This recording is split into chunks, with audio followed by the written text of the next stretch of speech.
Hello friends, मैं doctor Kuldeep Mishra. आज हमारा विषय है specific indication for the ksharsutra ligation in case of chronic fissure. मित्रों, बहुत बार हमें यूट्यूब पे इस तरीके के मैसेजेस मिलते हैं या जो फ्रेशर्स जो है हमारे पास सीखने के लिए आते हैं, उनका क्वेश्चन रहता है कि sir,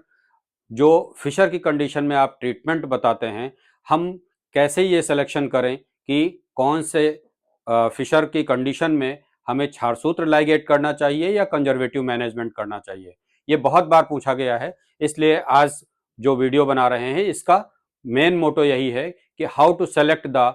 case for the ksharsutra ligation in case of chronic fissure. मित्रों, जो क्रॉनिक फिशर होता है, मोस्टली हम लोग क्रॉनिक फिशर उस फिशर को कहते हैं जो more than 6 week after conservative management उसमें आराम ना मिला हो, वो ठीक ना हुआ हो। मित्रों, ऐसा उन जो मल द्वार पे हार्ड स्टूल के आने से या और किसी भी ऐसे ट्रॉमेटिक कंडीशन की वजह से बनता है, जो कि एनल वर्ज से अपना जो डेंटेट लाइन होता है वहां तक इसका फिशर बेड बनता है। मित्रों, जब ये फिशर बेड बनता है, ऐसी जगह का ये उंड है कि बहुत बार चांसेस रहते हैं कि जो हम मेडिसिन का यूज कर रहे हैं वो अपना काम तो कर रही है, लेकिन ये एक्सपेंशन की वजह से ये उंड रोज का रोज नया हो जाता है, जिससे हीलिंग नहीं हो पाता है या हाइजीनिक कंडीशन नहीं मिल पाती है। ऐसी कंडीशन में हम लोग देखेंगे कि क्षारसूत्र लाइगेशन करने से इस तरीके के क्रॉनिक फिशर बहुत आसानी से ठीक हो जाते हैं। हम उन पॉइंट्स को जानेंगे कि कौन सी चीजें हैं जो हम लोगों को ये डिसाइड करने के लिए चाहिए कि इसमें हमें क्षारसूत्र लाइगेशन करना है। मित्रों, पहला पॉइंट है fissure which is not healing with conservative treatment. जैसे 6 हफ्ते तक का एक क्राइटेरिया है, कहीं पे स्पेसिफिक ऐसा नहीं वो है, लेकिन एक देखा गया है कि नॉर्मली फिशर की जो कंडीशन होती है वो 2 हफ्ते के बाद ऑलमोस्ट करेक्ट कंडीशन में आती है, और अगर हम लाइफ स्टाइल, डाइट और इन चीजों को मैनेज करें तो 6 वीक में ऑलमोस्ट कंप्लीटली हील हो जाता है। लेकिन ऐसा उन जो मेडिसिन देने के बावजूद या हाइजीन मेंटेन करने के बावजूद हो सकता है कि वो बहुत डीप कट लगा हो, जैसे यहाँ पे आप देख सकते हैं इस सेक्शन में कि अगर डीप वुंड है ये और वहां पे फीकल मैटर के कुछ कण फंस जा रहे हैं रोज, या जब मलत्याग के लिए पेशेंट जा रहा है तो उस समय पे ये जो वुंड है ये ओपन हो जा रहा है, ये हील नहीं हो रहा है। ऐसी कंडीशन में हम क्षारसूत्र लाइगेशन करके इसका जो फिशर बेड है, इनिशियल जो वर्ज पे स्टार्टिंग है इसका और जो यहाँ पे डेंटेट लाइन तक, हम क्षारसूत्र लाइगेट करके इस फिशर को, जो क्रॉनिक फिशर है, इसको बहुत आसानी से ठीक कर लेते हैं। दूसरी कंडीशन होती है, अगर ये जो फिशर बना है इसमें अगर सेंटिनल पाइल मास बन चुका है, ये खुद इंडिकेट करता है कि ये क्रॉनिक फिशर है। जब इसका सेंटिनल पाइल मास एनल वर्ज के बाहर लटकने लगता है ये, और यहाँ पे जब फिकल मैटर पास करने के लिए पेशेंट जाता है तो ये सेंटिनल पाइल मास जो है, और या इसको हम स्किन टैग भी कहते हैं, ये ऑब्स्ट्रक्शन क्रिएट करता है। तो कुछ मल के पार्टिकल्स जो है, ये जो फिशर बेड बना हुआ है इस पे रुक जाते हैं, जो कि वहां पे इन्फेक्शन क्रिएट करते हैं और घाव को भरने नहीं देते हैं। तो ये एक स्पेसिफिक कंडीशन है जो हमें क्षारसूत्र लाइगेशन के लिए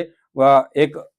हमें इंडिकेशन मिल जाता है कि इस पेशेंट में, जिसमें इस तरीके का ऑब्स्ट्रक्शन क्रिएट कर रहा है स्किन टैग, तो ये घाव भरेगा नहीं। हमें इसको क्षारसूत्र के लिए अपने पेशेंट के लिए काउंसलिंग करनी चाहिए कि हाँ, इसमें हम क्षारसूत्र से लाइगेट करेंगे तो ये जो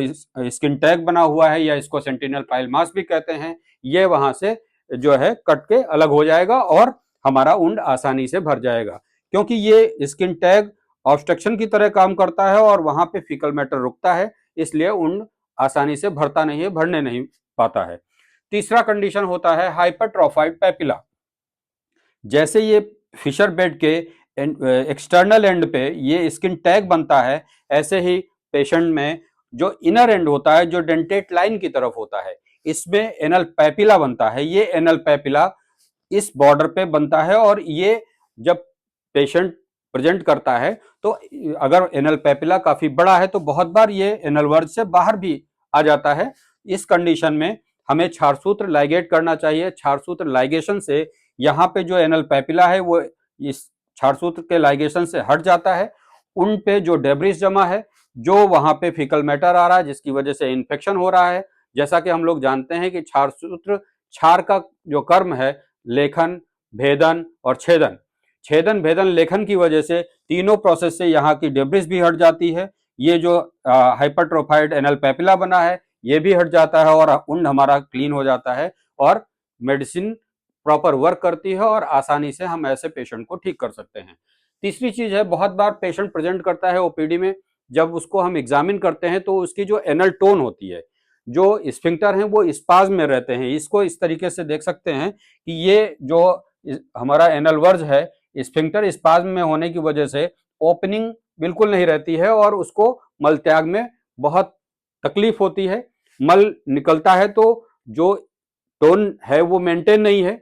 स्पाज्म में है स्फिंक्टर, इस वजह से पेशेंट प्रेजेंट करता है कि सर मैं मलत्याग आसानी से नहीं कर पा रहा हूं। तो ऐसी कंडीशन में जब हम क्षार सूत्र से लाइगेट करते हैं तो ये जो एनल टोन है जो मेंटेन हो जाती है, स्पाज्म रिलीज हो जाता है। ऐसी कंडीशन में भी हम क्षार सूत्र लाइगेशन के थ्रू क्रॉनिक जो एनल फिशर है हमारा, उसको हम ठीक कर सकते हैं। या कोई पेशेंट इस तरीके से आपकी ओपीडी में अप्रोच करता है, सपोज वो कहता है कि हमें मिनिमम इन्वेसिव प्रोसीजर करवाना है या हमें एडमिट नहीं होना है, तो हम क्षार सूत्र के जरिए इस तरीके का जो एनल फिशर बनता है उसको क्षार सूत्र से लाइगेट करके अगले दिन से जब वो उंड क्लीन होगा तो उतना उसको डेली अपना रूटीन काम करने में कोई दिक्कत नहीं होती है। ऑफिस भी ज्वाइन कर सकता है, अपने रूटीन कार्य कर सकता है, दैनिक लाइफ को, अपना जो दैनिक दिनचर्या है उसको फॉलो कर सकता है। इस कंडीशन में जो क्षार सूत्र लाइगेट करते हैं तो बहुत मिनिमम उसको जो है वहां पे टिश्यू डैमेज होता है और आसानी से क्षार सूत्र लाइगेट करके क्रॉनिक फिशर जो है वो हील हो जाता है। पेशेंट आयुर्वेदिक अप्रोच ये जो रखते हैं हम, उससे बहुत आसानी से बहुत कम समय में ठीक हो जाता है। Thank you.